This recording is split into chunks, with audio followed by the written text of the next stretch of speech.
Posso? Boa noite! Mais um Pode Escutar, Pode Falar para você que acompanha a gente, que está aqui, manda tema e manda sugestão não só do tema de profissional. Muito obrigada pela tua companhia, pela tua sugestão, pelo teu compartilhamento, pelo teu curtir e principalmente pela tua inscrição aqui no canal. Você já fez isso? Porque olha. O Cauê me trouxe um dado, viu, que eu fiquei triste, porque ele me falou que 90% das pessoas que assistem o nosso podcast, 90%, gente, não são inscritas no canal. Poxa, dá essa força pra gente, né? Porque vocês sabem que a gente faz com muito amor e dedicação para vocês, que a gente escolhe a dedo, né? Todos os profissionais para virem aqui. Não é fácil a gente casar com a agenda deles, para dividirem os seus conhecimentos, né? A sua expertise aqui no nosso podcast. A gente faz com muito amor e muita dedicação mesmo. Então, o que a gente pede é que para você que curte o podcast, que está sempre aqui, que ouve, né, que compartilhe os episódios, que comentem, que curte, para engajar, para que tenha acesso para muitas pessoas, porque toda informação que a gente traz aqui, alguém precisa ouvir. Tá bom? Então nos ajude nesse compartilhamento e principalmente se você ainda não é inscrito no canal, faça isso agora. Tá? Muito obrigada. E hoje aqui comigo, doutora Alexandra Negrão. Ela foi minha professora! Essa tem que ser a primeira informação da vida, porque você sabe que eu tenho você no coração, com muito respeito, muita consideração. Ela foi o nome da nossa turma, gente, para você ver o quanto ela é querida, o quanto ela foi uma professora que despertou o melhor em nós. Nesse aprendizado, nesse amar a fonoaudiologia que eu tenho hoje, tem muito do que foi me passado por ela, porque ela é uma fonoaudióloga que realmente é admirável, é alguém que a gente se espelha, é alguém que a gente também segue, que a gente quer seguir, que a gente tem sempre uma admiração e alguém que a gente quer sempre por perto também, né? Por ser realmente diferenciada. Muito legal ter ela hoje à noite aqui, de ter casado com a agenda dela e para falar de uma das maiores expertises, que inclusive hoje ela é diretora de uma clínica de aprendizagem, no qual eu encaminho muitos pacientes, porque tanto ela quanto a Cristiane Menezes, que já veio aqui, que são as duas diretoras da clínica, são pessoas espetaculares e profissionais ímpar, profissionais que realmente a gente precisa se espelhar e a gente sabe que tem um diferencial, não só na expertise, mas em tudo que entrega, que faz, na dedicação. Então, a clínica tá linda. E a gente vai falar exatamente do teu dia a dia, exatamente do que você ama também, né, conversar. A gente falou, quando ela viu aqui algumas perguntas que eu falei para ela, ela falou assim, a gente vai passar horas aqui conversando, né, sobre esse assunto. Porque é algo, Alexandra, que está crescendo muito. Sim. Nas dificuldades de alfabetização, a criança que tem dificuldades na escola, em aprender a ler, em aprender a escrever, criança que troca muito a letra, criança que troca muito os números, que faz o espelhamento que a gente chama. Então, essas dificuldades, da onde vêm? Né? O que acontece, o que a fonoaudiologia está para ajudar nesse aprendizado dessa criança? Né? Então, isso tudo a gente vai conversar hoje à noite. Então, minha amiga, muito obrigada por estar conosco aqui Eu que no nosso agradeço episódio. pela oportunidade, né? E de falar um assunto tão encantador, né? E um assunto que eu sou apaixonada, Sim, né? E que é muito necessário. com certeza. Quantas crianças a gente. Olha, eu que faço os exames auditivos, Alexandra, então. A maioria das queixas, às vezes, das crianças que vão fazer a avaliação auditiva é por dificuldades escolares. Ah, porque Sim, ele não tem atenção, porque ele já tem 9 anos e não sabe ler, não sabe escrever. Então, hoje está muito frequente, sim. né? Então, a gente precisa realmente entender o que está acontecendo. A gente observou uma crescente aí pós-pandemia, né? A Uhum, época da pandemia foi uma época assim muito peculiar é na questão verdade. da aprendizagem, né, das crianças. Então, hoje a gente já está recebendo crianças que são reflexo, né, Desde de lá. um tempo aí de pandemia que foi um tempo tenebroso na educação, né, Uhum, dessas crianças, principalmente crianças que estavam na fase de alfabetização. Então, a gente observa que hoje a gente já pega aí adolescentes já, né? No 4º, 5º, 6º ano, que vem trazendo ainda dificuldades que não foram sanadas naquela época. Muitas dificuldades. E que eu não sei o que está acontecendo agora, mas a criança vai passando, né? Sim. Mesmo assim, vai passando de série e vai aumentando mais ainda as dificuldades, né? De cada fase ali vai ficando mais difícil. Com certeza. Né? E a dificuldade só vai aumentar. Porque aumenta a demanda, né? Então, para cada ano escolar, aumenta a demanda. Então, muitas vezes, alguns pais não conseguem entender, né, o porquê que também o seu filho não vai... É como se ele estivesse regredindo na aprendizagem conforme o ano escolar aumenta, né? E eles precisam entender que aumenta a demanda, né, do que é exigido daquela criança, né, ou do adolescente, né? Então, uma criança que está no 2º ano, quando vai para o 3º ano, a gente diz que o 3º ano é uma virada de chave, né? Então, é uma demanda muito maior do que 1º e 2º ano. Então, a criança ela já tem que estar madura, né? Não só neurologicamente, mas emocionalmente, cognitivamente, né? Para que ela tenha condições de acompanhar a turma. Sim, e se ela teve dificuldades no ano anterior, exatamente, né? Não conseguiu lidar com a demanda anterior, imagina com essa, né? A gente vai observando uma bola de neve, né? As dificuldades elas vão aumentando conforme os anos vão, né, passando. Sim. E se você não tiver atento desde a base, aí a gente vai observando que tudo vai piorando. Com certeza. Então, vejam que vai vir muita coisa importante, muita coisa boa para ser compartilhada, né? Então, compartilhe esse episódio com mamães, papais, titias, pedagogos, profissionais da área da pediatria. Então, já compartilhe esse episódio para que chegue no maior número de pessoas possíveis, porque a gente vai falar muita coisa importante nessa noite. Combinado? E eu vou apresentar para vocês a nossa convidada dessa noite, né? Doutora Alexandra Negrão é fonoaudióloga, com atuação clínica e educacional, especialista em linguagem e psicomotricidade. Possui mestrado em desenvolvimento e meio ambiente urbano e tem ampla experiência docente e clínica no atendimento dos transtornos da linguagem e aprendizagem. É associada à ABD, que é a Associação Brasileira de Dislexia, e sócia fundadora da Clínica da Aprendizagem, onde dedica-se ao desenvolvimento de práticas inovadoras na área da fonoaudiologia. Mas é claro que eu ia apresentar melhor para vocês. Vocês já sabem, né? Vocês já sabem que o nosso podcast, a gente sempre traz o melhor lado do profissional aqui. Porque para ela ser tão diferenciada e brilhar assim na fonoaudiologia, a gente precisa conhecer um pouquinho quem é a Alexandra Negrão. Ela é muito mais que uma fonoaudióloga. Ela é educadora de referência. É uma mulher de coração generoso, que vive a vida com amor e dedicação em cada detalhe. Mãe apaixonada do Rafael, nutrólogo, gente, sigam ele nas redes sociais, maravilhoso, Dr. Rafael Negrão, tá? Nutrologista, maravilhoso, hein, Rafael? Amei. E eu já falei pra tua mãe que tu vai estar aqui no podcast comigo também, quando você vier pra Belém, que ele mora em São Paulo, gente. Então, ó, quem assiste a gente é de São Paulo, já aproveita o Dr. Rafael Negrão aí. Então, mãe apaixonada do Dr. Rafael, ela celebra todos os momentos ao lado da família, nutrindo vínculos profundos e cuidando com ternura daqueles que ama. Sua relação com a mãe é marcada por admiração e carinho, reconhecendo nela o exemplo de força, delicadeza e coragem. Além de ser uma profissional exemplar, Alexandra é conhecida por inspirar todos ao seu redor. Colegas, alunos, ex-alunos a descrevem como referência. Professora que acolhe, ensina e transforma. Alguém que deixa marcas duradouras na vida de quem tem a sorte de conviver com ela.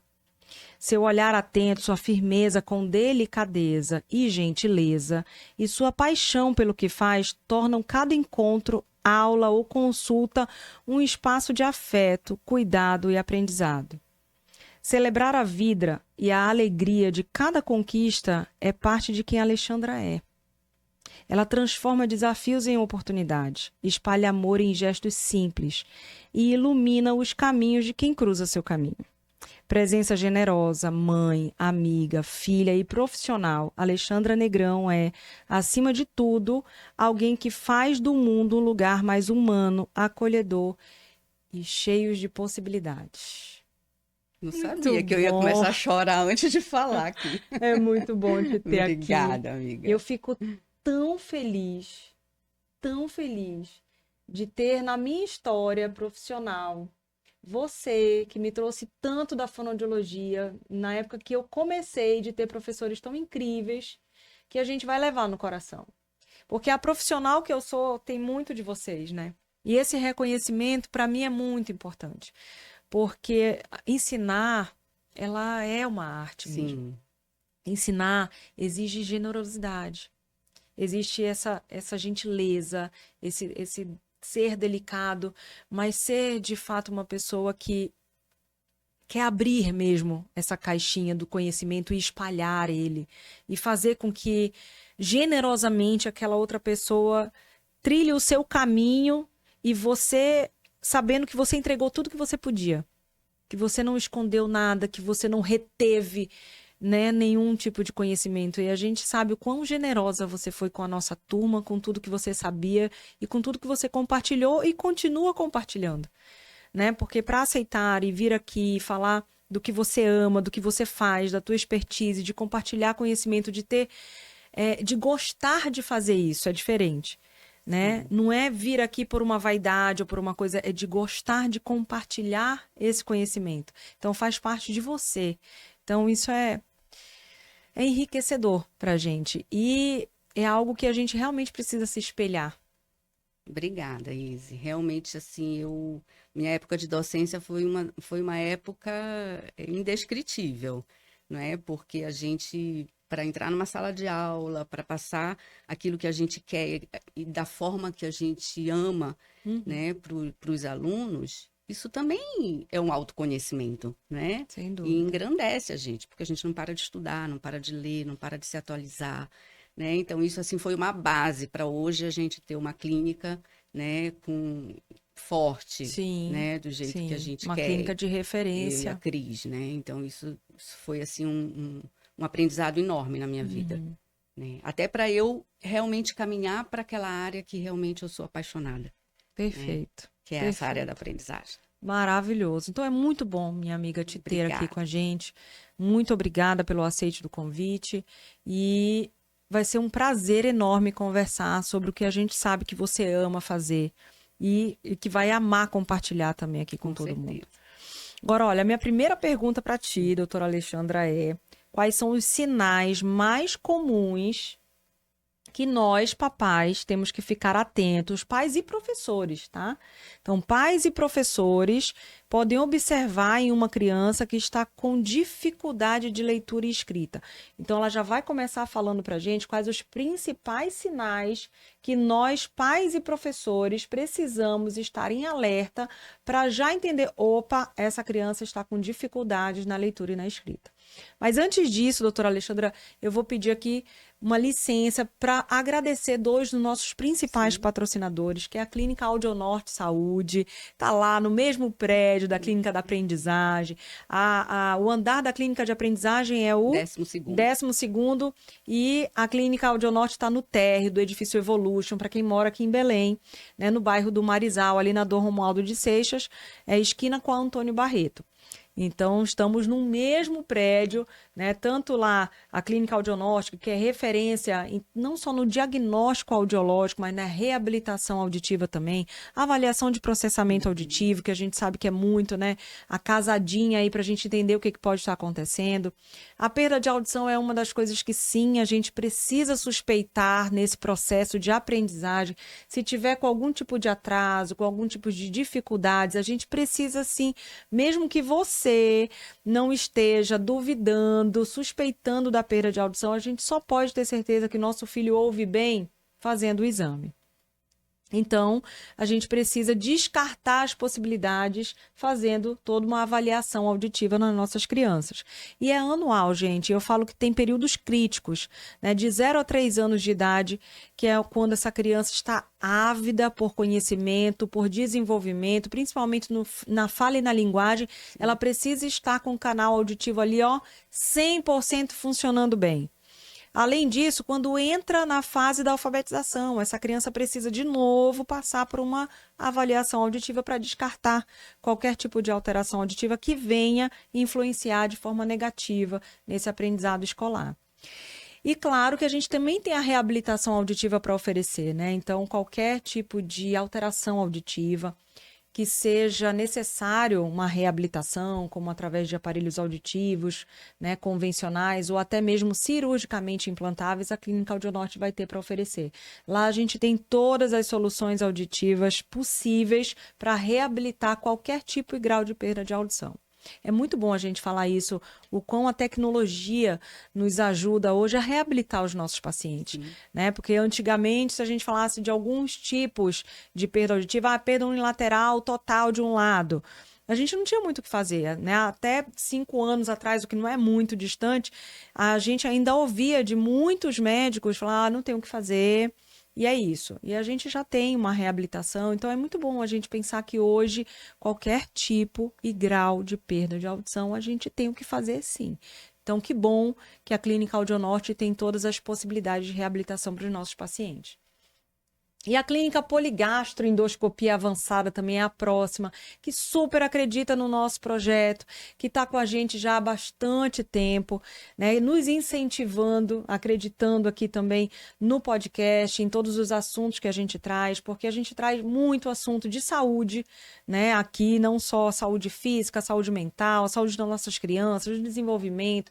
Então, é uma clínica que está sempre aqui e acredita também no nosso projeto aqui do Pode Escutar. A Poligastro, que tem a endoscopia e a colonoscopia como referência no nosso estado e que, inclusive, vai abrir fellow, né? Então, você que é da área da medicina, que já fez ali uma residência, né, na cirurgia geral ou uma residência na clínica médica, quer seguir para endoscopia, eles vão abrir fellow, né, na área da endoscopia lá na clínica deles. Então, vai ser uma clínica escola também.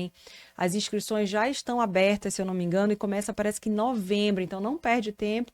Você que é da área e quer seguir aqui na área da endoscopia, Poligastro é referência no estado.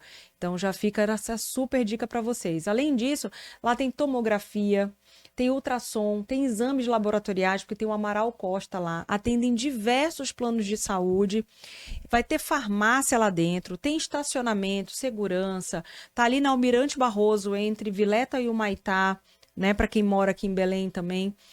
E anestesista de plantão, para deixar todos os procedimentos que necessitam da anestesia, às vezes até os exames da tomografia, deixar mais seguro ainda, né? Então, Poligastro, muito obrigada e parabéns por esse atendimento diferenciado e pelo espaço físico diferenciado também e acolhedor, confortável e seguro.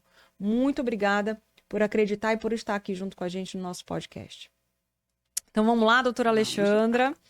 Olha só, então quais são esses sinais, esses principais sinais que nós, pais e professores, precisamos ter esse olhar atento para, opa, tá tendo aqui uma dificuldade que precisa, de repente, de uma avaliação. Tá. Bom, quando a gente fala em principais sinais de dificuldade, isso vai depender muito da série que essa criança esteja. Perfeito. Né? Então, para a gente falar de uma forma mais concreta, vamos pensar num processo de alfabetização, que geralmente o processo de alfabetização é 1º e 2º ano. Né? Então, é o primeiro momento que a criança realmente ela vai se debruçar sobre a leitura escrita. Por mais que em algumas escolas esse processo inicie antes, né? Que a gente tem algumas escolas que iniciam essa questão do aprender o nome das letras, aprender o alfabeto, já desde da educação infantil, não é? Mas o 1º e o 2º ano realmente são as séries principais, né, do processo de alfabetização. E aí o primeiro alerta que a gente precisa ter é aquela criança que realmente tem dificuldade de aprender o alfabeto, não é? Então, desde aprender o alfabeto até uma leitura muito lenta, né, já são os sinais de risco que a gente chama, né? Perfeito. Quando a gente recebe crianças na clínica que os pais nos procuram, né, e procuro com essa preocupação, né, meu filho está no primeiro ano, então está no segundo ano, mas ainda não está acompanhando a turma, esse é um sinal de risco de muito alerta que os pais e os professores precisam ficar atentos, porque não acompanhar a turma, a gente já precisa levantar, A né, orelhinha ficar opa. ficar já pensando por que não está acompanhando a turma, né? O porquê que ele está lento em relação às outras crianças, os seus pares que são da mesma idade, da mesma série, né? Então precisa que a aprendizagem do seu filho esteja condizente com a turma. Né? Então, por mais que a gente não queira essa questão de comparar, né? Vou comparar meu filho com os coleguinhas. Não, a gente precisa ter esse olhar, Você né, não está comparando da turma. com um coleguinha, né? Exato. Você está comparando com a turma aquilo que o colégio, né, ou a escola necessita que aquela criança traga, né? E será que meu filho não está levando aquilo que a série dele pede? Né? Então, isso vai depender muito a faixa etária e vai depender muito da série que a criança esteja. Mas a dificuldade em aprender o alfabeto, ou então uma leitura muito lenta, já são assim os sinais de risco mais comuns que a gente tem, na verdade, e preocupantes. Perfeito. E aí já é o alerta para o professor ou para os pais procurarem uma avaliação fonoaudiológica. Isso. O que a gente sempre orienta é que o ideal é que a gente haja o mais precoce possível. Perfeito. Né? Porque a gente sabe que cada série que avança, você tem um aumento de demanda escolar. Então, a criança ela tem que estar sempre pronta, né, para receber aquela demanda, processar aquela demanda e devolver para a escola o seu potencial. E muitas vezes a criança não está pronta. Né? Então, tem alguma imaturidade. Pode ser acadêmica, mas também pode ser cognitiva, pode ser emocional, e que esteja travando, digamos assim, né, a criança a avançar. Então, cada vez que aumenta a série, aumenta a demanda. E a criança ela precisa acompanhar isso. E não vamos deixar acumular. Exato. Não vamos deixar virar aquela bola de neve que ela falou no início. Exato. Então, quanto antes notar que não está acompanhando a turma, já chama atenção para, de repente, fazer uma avaliação o mais precoce possível, porque, com certeza, o prognóstico vai ser melhor, né? Sim. Quanto antes a gente procura ajuda, o prognóstico dessa reabilitação, da terapia, né, vai ser realmente melhor para essa criança, né? Com certeza. Agora, Alexandra, até que ponto é normal a criança apresentar as trocas nas letras e aquele espelhamento, né? Sabe quando a criança, ao invés de escrever o 9, coloca 6? Ou então vai escrever o 6, mas não escreve para o lado certo, escreve para o outro lado. Troca o P com B, né? Troca... ao invés de escrever o B para cá, escreve o D, isso. Né? Ao invés de... Então, assim, acontece muito... Às vezes acontece até em alguma fase do desenvolvimento mesmo, da escrita, mas até que ponto é normal, até que idade é normal? A gente nem fala de questão de idade, né? Porque isso tudo depende do quanto que a criança sabe dominar, né, a escrita. Perfeito. Né? Porque se a gente levar em consideração idade, a gente vai pensar, então uma criança de 9 anos já não deve fazer isso. Não. Vamos pensar, essa criança de 9 anos está em que série? Né? Porque a grande questão é o quanto que essa criança está aprendendo na série que ela está. Trocas de letra, né? Inversão de letra, ou até o próprio espelhamento, como a gente conhece, é normal durante o processo de alfabetização, né? A criança, ela precisa... Os pais, os professores também precisam entender que esse processo é um processo também de amadurecimento neurológico, né? Então, a criança, ela precisa olhar para uma letra e saber como representar essa letra graficamente, né? Pegar o lápis e o papel e desenhar aquela letra. Então, ela precisa primeiro ser aquela copista, né? Vai copiar aqueles traços, mas ela precisa internalizar, decorar, memorizar isso para espontaneamente fazer. Então, isso é um processo que demora. Não é um processo rápido, É verdade. né? Então, casos de crianças que estejam fazendo inversões, que são esses espelhamentos, isso é natural no processo de aprender a escrever. E a gente precisa levar em consideração que a criança escreve após a leitura. Né? Então, o desenvolvimento normal da alfabetização, da leitura e da escrita, a criança sempre aprende a ler primeiro, para depois escrever. Sim. Então, por isso que o processo de escrita ele demora mais. Né? Então, a criança ela demora muito mais a dominar a escrita do que a leitura. Perfeito. Né? Então, isso vai depender muito do quanto que a criança já aprendeu para observar. Não, isso ainda é esperado na série dela, ou ela já deveria estar muito mais à frente do que ela está apresentando.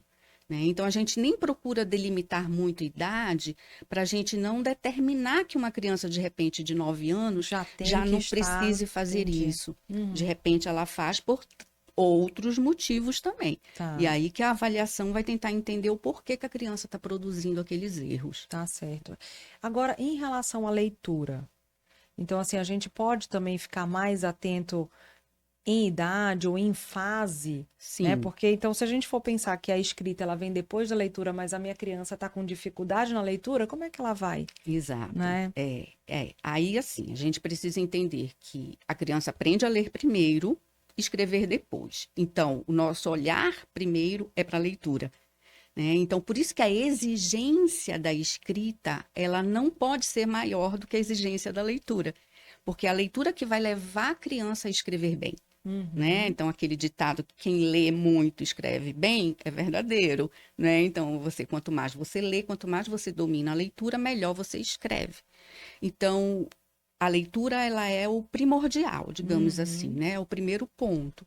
O fato da criança já demonstrar uma dificuldade em ler, isso já vai consequentemente atingir a escrita, né? Por isso que transtornos de leitura não vêm só na leitura. Já vai vir também nessa casadinha. Vem a casadinha aí. A escrita ela vem no combo, né? Então a gente tem aquele combozinho que sempre vai atingir leitura e escrita. E a leitura, por mais que a gente tenha, né, estabelecido que o processo de alfabetização ele finaliza no final do 2º ano, a gente precisa entender que a criança, no final do 2º ano, ela já tem que ler fluentemente, né, já que esse processo finaliza no 2º ano. Mas isso não quer dizer que desde o 1º ano a gente já não precisa estar atento. Né? Porque aí uma leitura muito mal articulada já é um sinal de risco aí para um transtorno que a gente precisa avaliar. Perfeito. E aí, falando sobre esses fatores que podem contribuir para essa dificuldade, é sempre algo neurológico ou pode estar associado a estímulos ambientais também? Pode. Quando a gente fala de fatores neurológicos, a gente está falando realmente de um transtorno específico, não é? A gente precisa saber diferenciar o que é uma dificuldade de aprendizagem do que é um transtorno específico de aprendizagem. Né? Muitas vezes cai no achismo, né, da dislexia, que é um transtorno de aprendizagem, né, de leitura. Que toda dificuldade que a criança tem na escola, ela já tem uma dislexia. Então, a gente tem que ter muito cuidado com isso. Né? Porque a dislexia ela é de fundo neurológico, né? Então no momento que a gente vai avaliar a criança, a gente também vai avaliar com esse olhar, né? De saber se ela está fechando assim sinais de risco para ser um transtorno, ou ela está apresentando apenas uma dificuldade de aprendizagem relacionada a outros fatores, que aí vem os fatores ambientais, né? Vem os fatores educacionais. Que a criança pode não se adaptar a uma metodologia de ensino da escola. Sim, né? Pode não estar numa relação boa com os seus professores ou com seus colegas. Pode estar sofrendo dentro da sala de aula um bullying, por exemplo. E isso trazer dificuldade de aprendizagem. Né? Então, a gente tem, sim, fatores ambientais, né? Questões emocionais, né? Que estão muito relacionadas à aprendizagem. Né? Mas também tem as questões de base neurológica, né? Que é para isso que a gente faz a avaliação e a intervenção para a gente mediar. Até que ponto a criança está tendo só uma dificuldade que é momentânea e que aquilo no decorrer do tempo ela vai ser transitória, então ela vai mudar, né, de uma criança que vai persistir num problema, E aí a gente já vai caracterizar mais como uma questão de transtorno específico mesmo. Perfeito. E essa questão do ambiente, a gente pode falar de casa também, Sim. né? Então, a escola, realmente, a criança pode ter várias dificuldades lá, como bem a doutora Alexandra falou, mas em casa também precisa ser um ambiente estimulador, né? Porque se esse ambiente também é só telas, não tem um acompanhamento dos pais, né? Não tem ali, eu trouxe o dever de casa, em que fase você está agora na escola, né? A gente também precisa ser esse ambiente, ser essa pessoa que vai acompanhar esse desenvolvimento escolar, até para a gente estar atento ao menor sinal de risco, né? Disso daí não ser só ambiental ou ser só da metodologia da escola, né? E realmente possa estar associado a algum tipo de transtorno. Então, o importante é a gente realmente estar atento e fazer o acompanhamento da fase em que nosso filho está na escola, junto com os professores, para que a gente entenda e saiba o que exigir da fase em que ele está. Exato. Né? Já era para ele estar lendo? Já era para ele estar lendo melhor? Isso. Né? Já era para ele não trocar mais as letras, eu digo assim, do alfabeto mesmo, Sim. Né? De saber o som de cada uma, porque precisa saber disso para leitura. Então, qual é a fase que seu filho está? Então, você precisa desse conhecimento para também ter esse olhar avaliativo para pedir ajuda de um profissional. Né? Muito bom. Então, doutora, como diferenciar um simples atraso, né, de aprendizagem, que pode ser algo pontual, algo da falta de acompanhamento, de repente ambiental, de fato um transtorno específico? A gente só consegue diferenciar quando a gente aplica uma intervenção. Né? Isso é um dos critérios até definidos pelo DSM, para que a gente chegue a um diagnóstico de transtorno específico. Né? Então, o que mais diferencia um do outro é que uma criança que está apresentando o sinal de um simples atraso ou uma dificuldade de aprendizagem, como a gente denomina, são crianças que vão apresentar aquelas manifestações momentâneas. Elas vão ser transitórias, né? Elas vão fazer parte apenas de um processo de aprendizagem.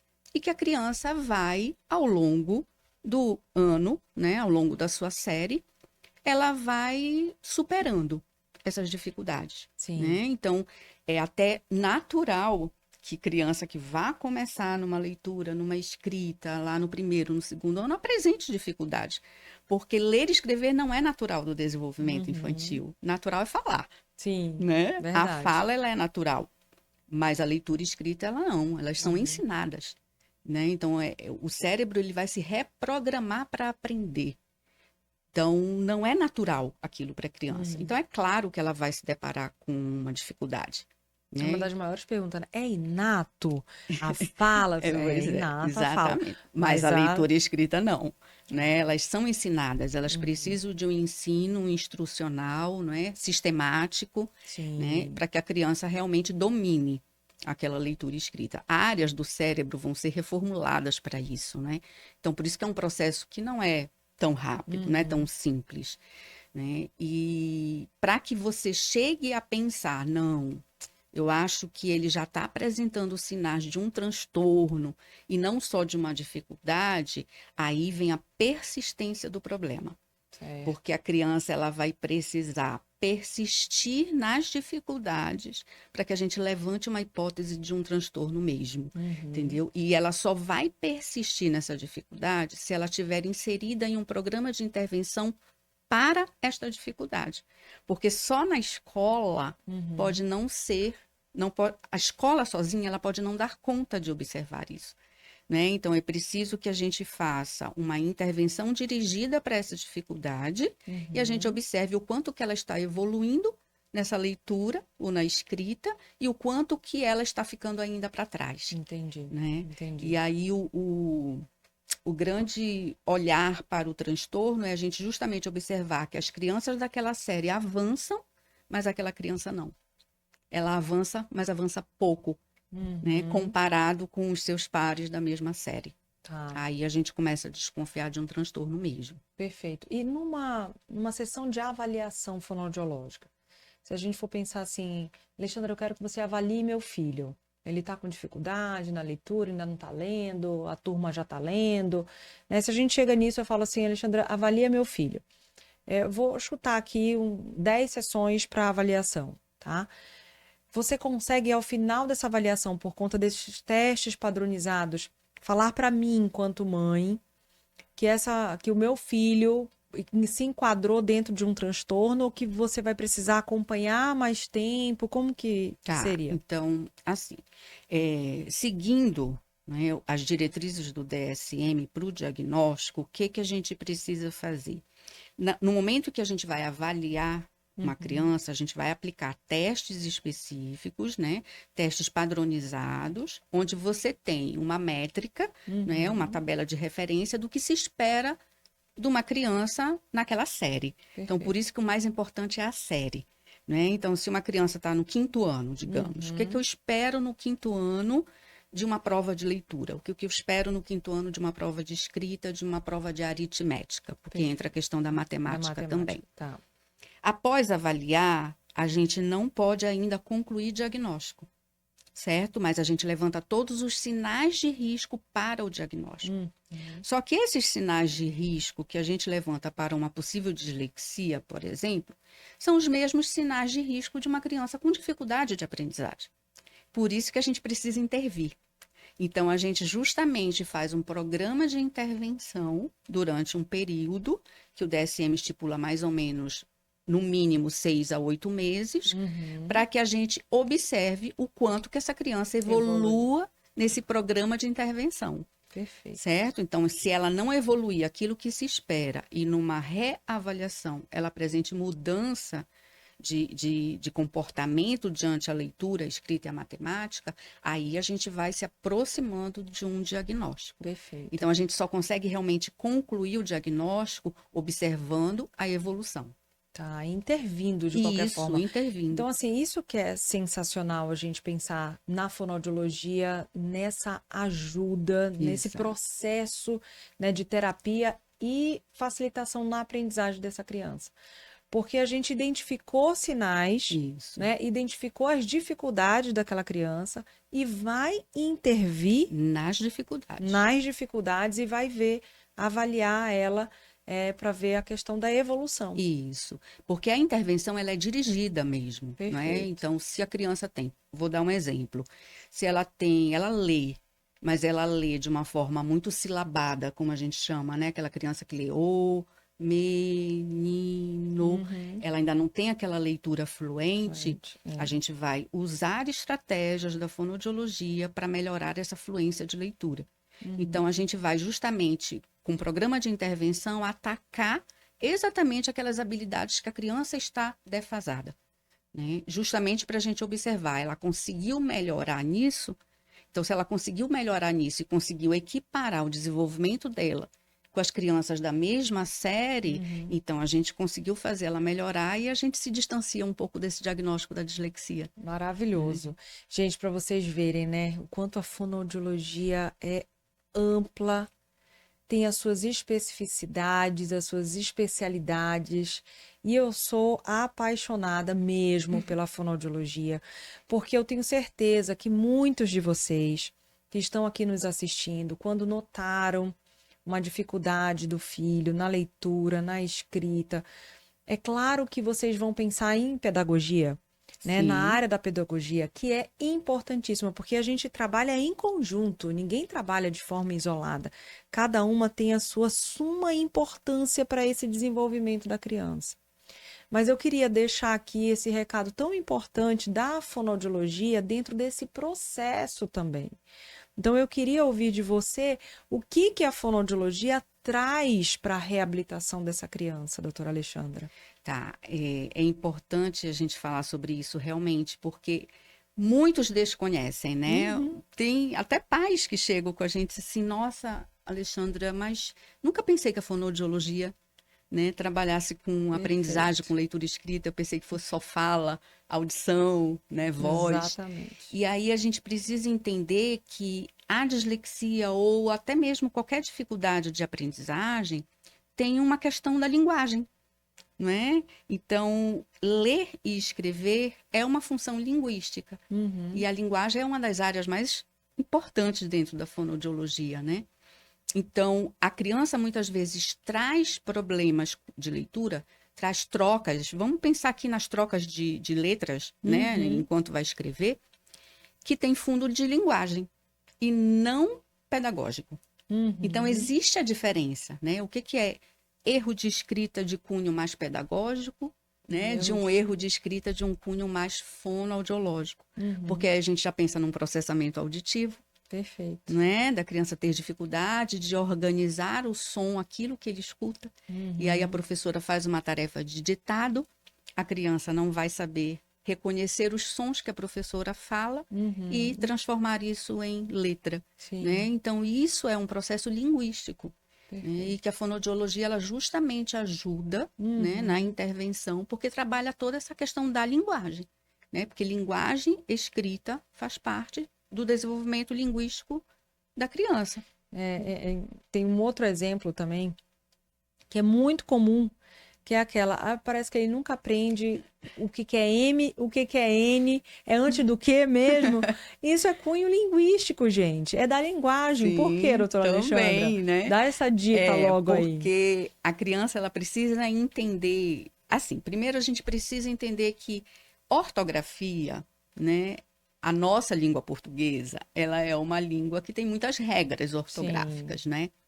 De escrita, que a gente precisa dominar algumas e outras durante um tempo de escolaridade é que a gente vai dominando. Então, por que que as crianças demoram para aprender palavras que se escreve com 2 S, com C cedilha, com C, né? Porque muitas vezes você tem o mesmo som. Então, você escrever passarinho com C cedilha é a mesma coisa que você escrever passarinho com 2 S em questões auditivas de som.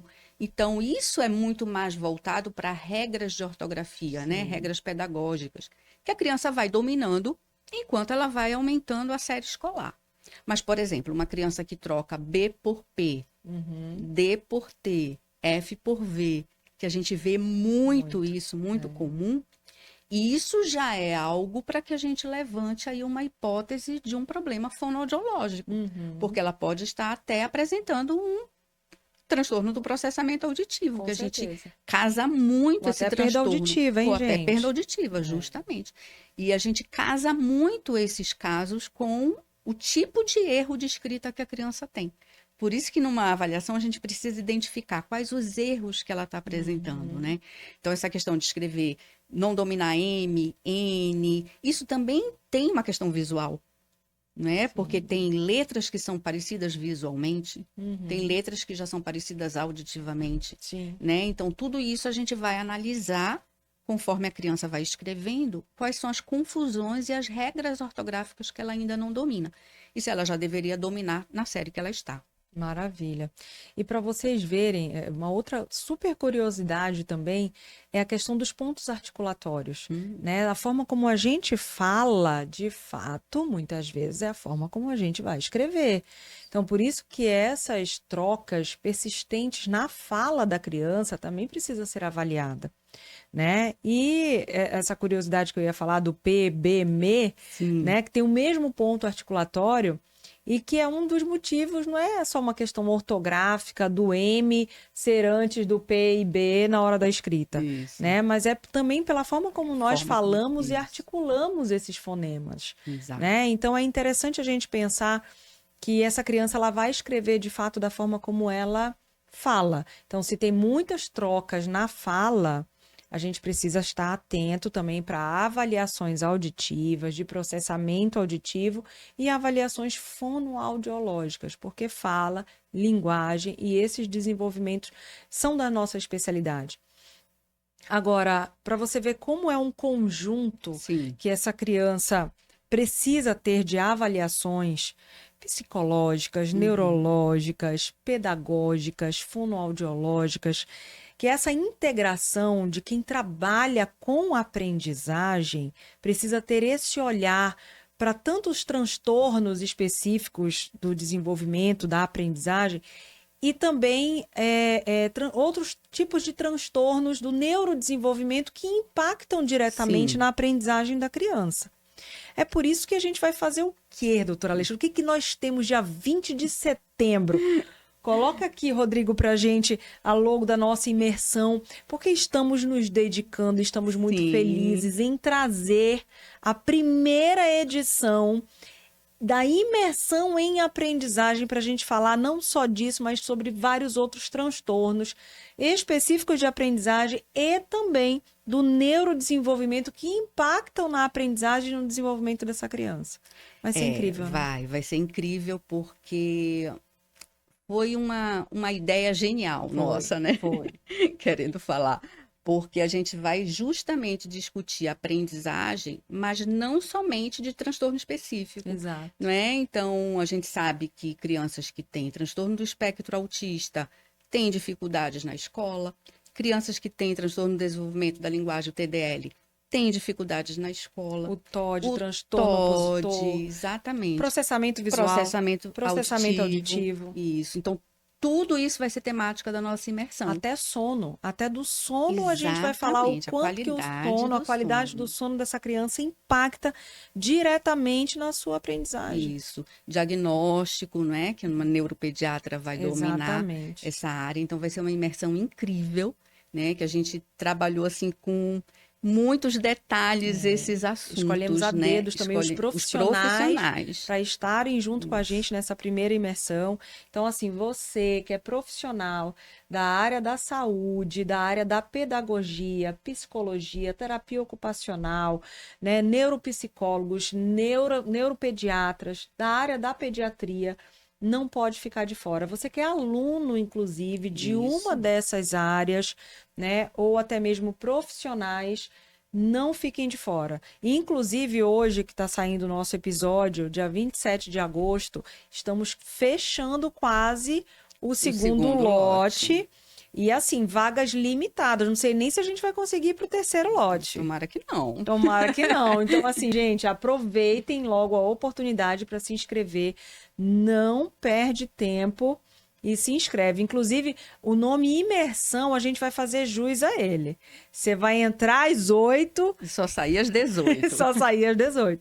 Até almoço, nós vamos servir, porque a gente quer ali todo mundo numa imersão mesmo, literalmente, para a gente realmente sugar todos os profissionais, para que a gente consiga debater tudo que vai ser falado lá e saia realmente com a cabeça bem aberta para todas as possibilidades de alteração que essa criança possa ter na sua aprendizagem. Vai ser incrível. Com certeza. Já fica essa super dica, esse mega parêntese que a gente não poderia deixar de falar aqui, né? Então, vamos lá, doutora Alexandre.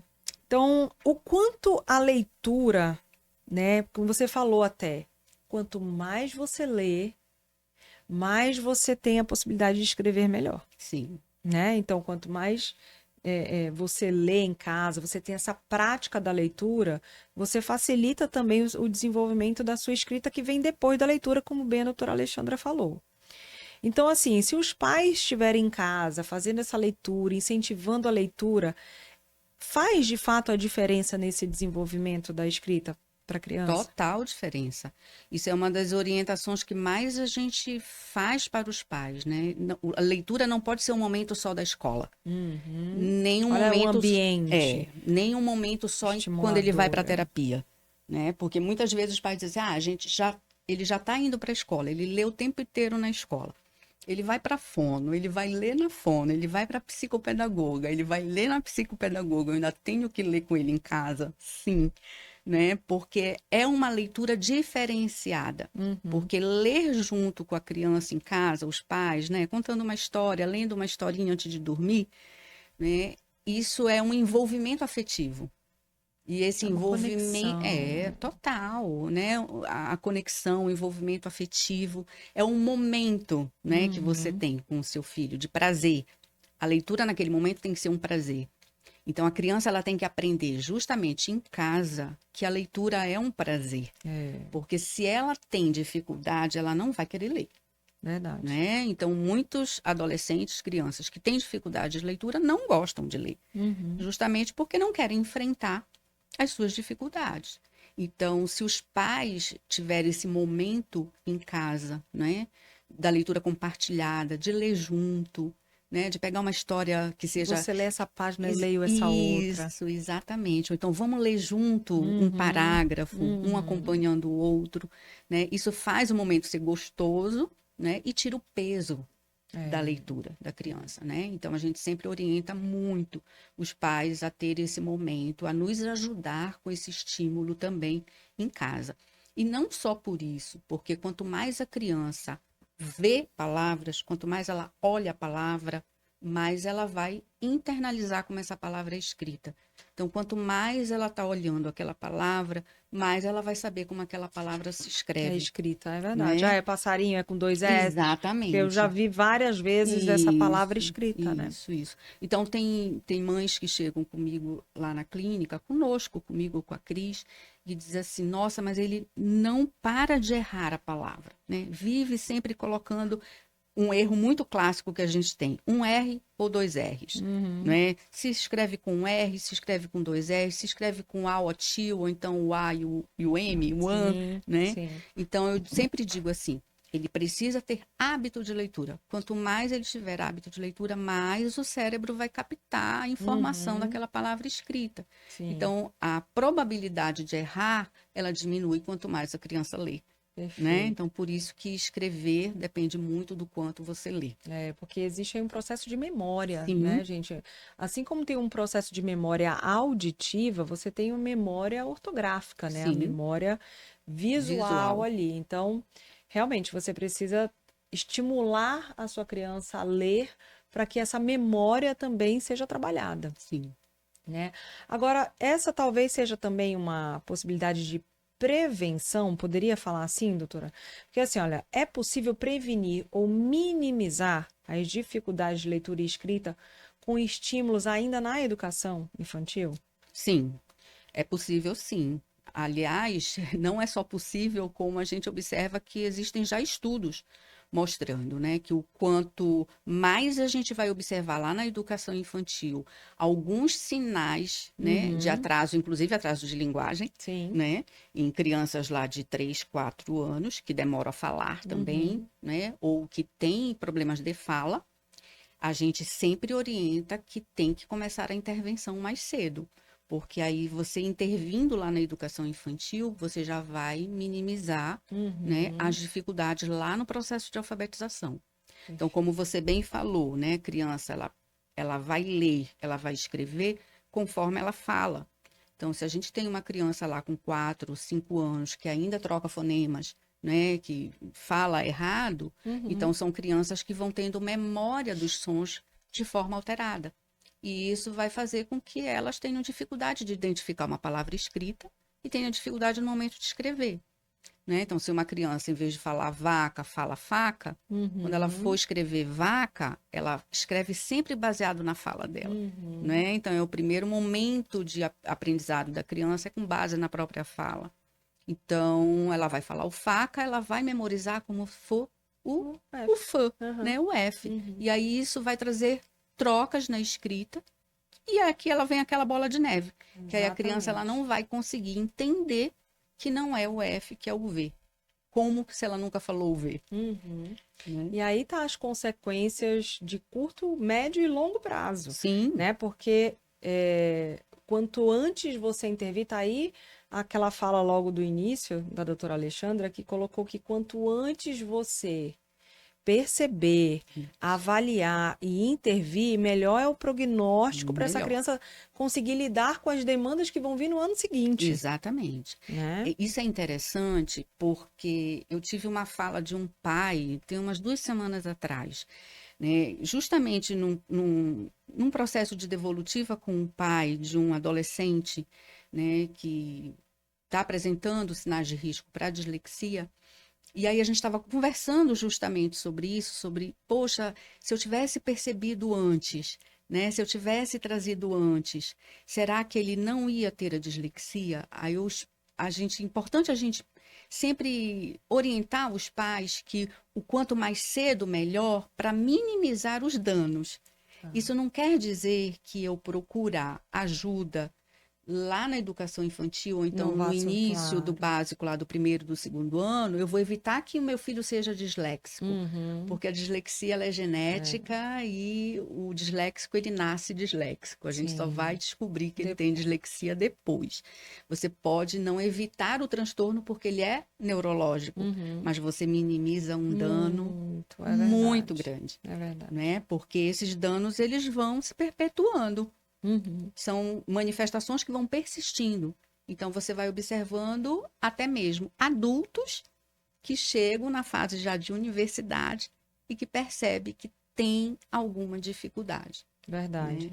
E eu acho que caberia um episódio inteiro só para a gente falar sobre dislexia. Sim, né? sim. Porque já me surgiram aqui várias dúvidas. Mas aí que seria muito específico da dislexia. Sim. Sabe? Então, eu acho que vai ter um segundo episódio com a doutora Alexandra, só para a gente falar sobre dislexia, né? Porque eu acho que ele precisa também ser diferenciado de vários outros transtornos, principalmente porque é o primeiro que eu sei que surge na cabeça de muita gente. Não só dos pais, quanto dos professores, e muitas vezes nem é.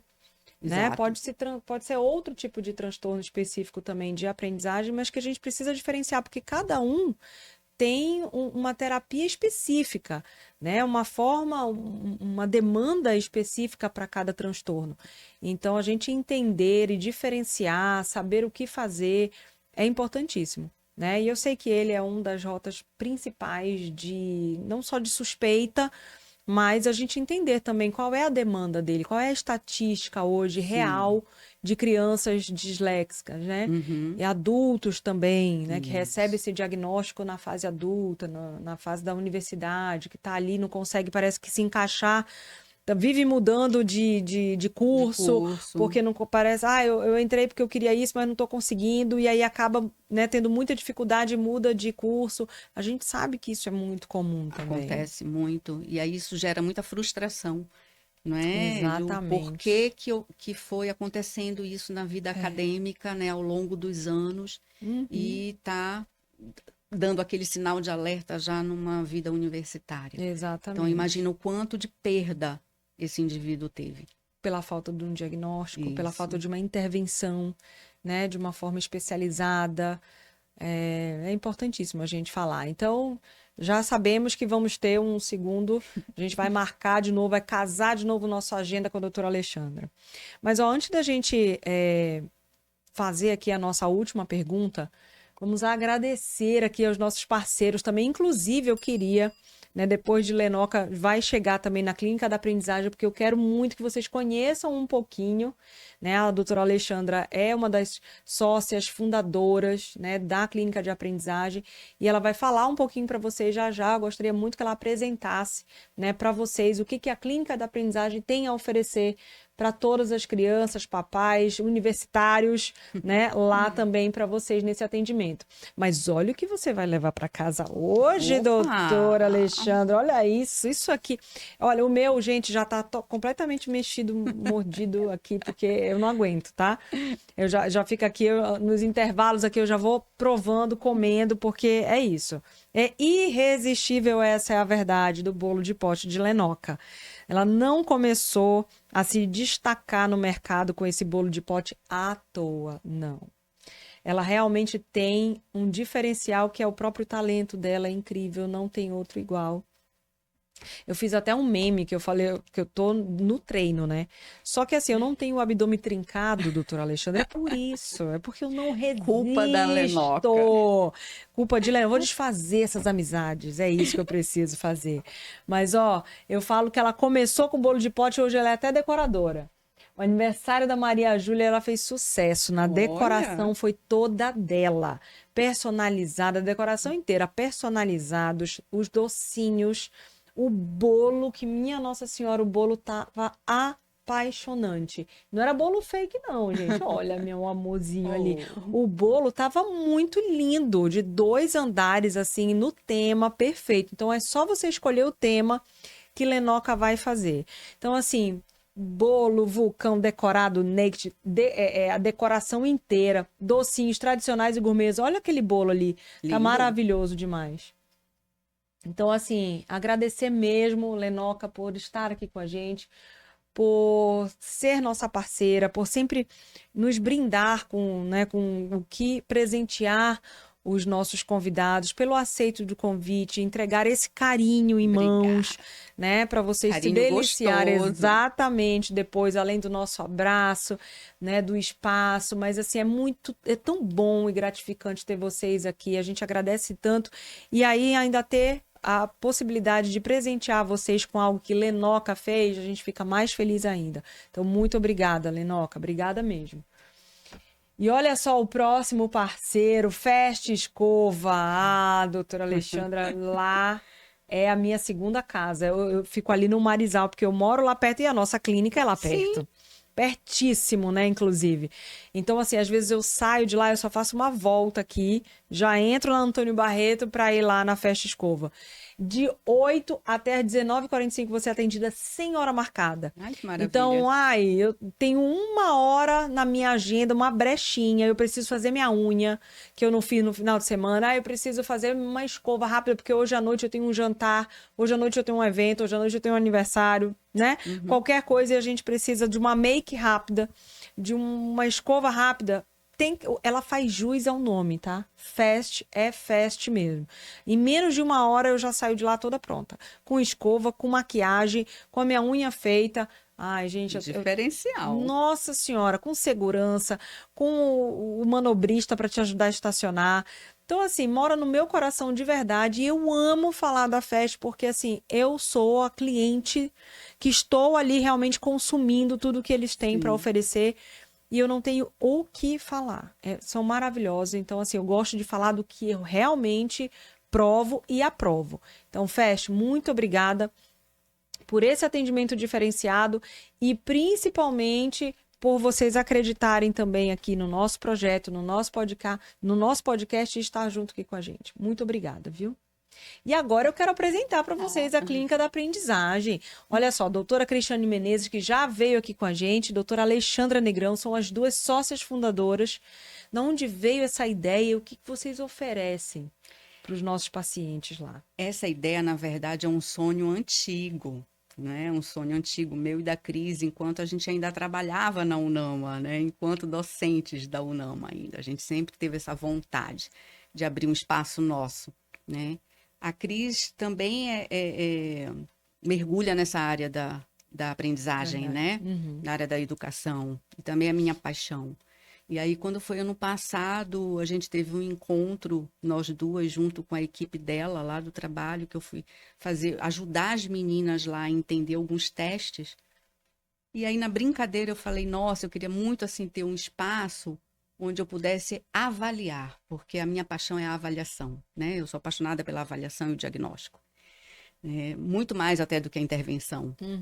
E aí, acabamos aquele papo, a Cris me ligou, vamos sair para jantar? Vamos sair para jantar? A gente precisa conversar. E aí, nesse jantar, Cris, bora abrir nossa clínica? Eu tomei um susto, né? Primeiro eu tomei logo um susto, digo, é mesmo? É sério isso? Ela disse, é sério, vamos, já tem até um nome. Então, o nome foi dela, né? Então, ela que, olha, Clínica da Aprendizagem. Nossa, já bateu, né? E aí, a gente resolveu encarar. E tá linda, gente. Que espaço lindo. É um espaço que foi todo muito pensado por nós duas. Tudo, nos mínimos detalhes. Desde a cor, né? O móvel, material. Para acolher mesmo, e para você ter tudo ali à mão para conseguir fazer esse diagnóstico, essa avaliação e, claro, a intervenção também. Sim, sim. Aí a gente foi atrás de cursos também, né? Então a gente vai todo ano para São Paulo, a gente fez curso na ABD, né? Esse ano a gente participou do Congresso Aprender Criança, que foi incrível, né? Então a gente procura assim todo ano, né, sair de Belém, procurar outros lugares para a gente estar sempre estudando, sempre buscando aquilo que está de mais atualizado, né, para a gente oferecer isso para os pais, né, para a família, né, e para os nossos pacientes também. Maravilhoso. Inclusive vai estar aqui na descrição desse episódio, né, os links do Instagram, né, de todos onde para vocês acharem os contatos da Clínica da Aprendizagem. E também comecem a seguir no Instagram, não só a doutora Alexandra, como também a clínica, para que vocês tenham mais informação ainda acerca do nosso assunto hoje aqui no podcast. E, doutora, para a gente finalizar, que mensagem você deixaria para os pais que estão ali, né, preocupados com o desempenho, né, dos seus filhos, né, nessa fase escolar em que eles se encontram? Eu acho que o mais importante é ter um olhar acolhedor, né? Observar o quanto que aquela criança está realmente aprendendo, né? Ou o quanto que ela não está acompanhando. E o que eu sempre digo quando eu vou para a escola, quando eu tenho momentos, né, de fazer palestra para pais, a gente sempre fala assim, o quanto mais cedo você identificar o menor problema. Ele pode realmente não ser nenhum problema, mas é muito melhor procurar ajuda profissional o mais rápido possível e escutar do profissional dizer, não, tá tudo bem, você não precisa se preocupar agora, né? Do que deixar passar o tempo, né? Protelar, passar o tempo e essa criança vir apresentar dificuldades maiores, né? Então, a mensagem que eu quero, né, trazer para vocês, pais, e também para os professores, é que no menor sinal de dificuldade, procurar ajuda, né? Procurar o fono, procurar um psicopedagogo, procurar um neuropsicólogo, né? Qualquer profissional que faça parte dessa equipe da aprendizagem, né? O neuropediatra, porque qualquer profissional que trabalhe nessa área da aprendizagem pode ajudar. Maravilhoso.